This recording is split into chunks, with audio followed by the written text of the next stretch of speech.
Sveiki, ožiaragiai. Taigi, mums šią savaitę emocinis fonas nekoks. Būsim šiek tiek gal sudirgę, o gal nervinsimės, kad tiek daug tų išeiginių, kad prie darbo negalim pripulti. Čia jau dievulis, nesuprasi, kaip čia padarė viską.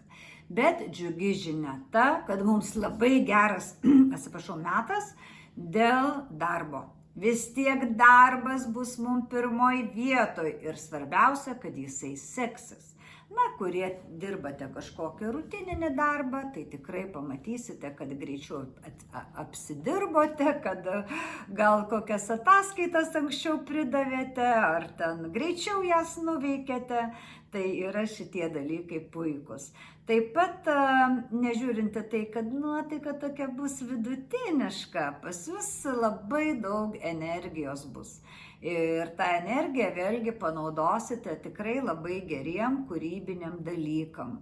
Todėl, manau, šią savaitę, ateinančią savaitę jūs daugiau judėsite, daugiau ten kažkur tai gal išlėksite į krosiuką ar dviračiais pasivažinėsite.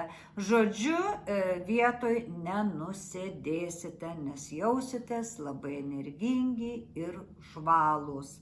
Taigi, mėly ožiaragiai, vis tiek linkiu kuo daugiau ilsėtis ir pirmadienį tinginiauti prie stalo, pilną burną prisikrauti skanumynų, prisidirbsim dar daug ir tuo labiau, kad jau nuo trečiadienio mums yra jau be sustojimo, tokia bėgimo maratonas darbe.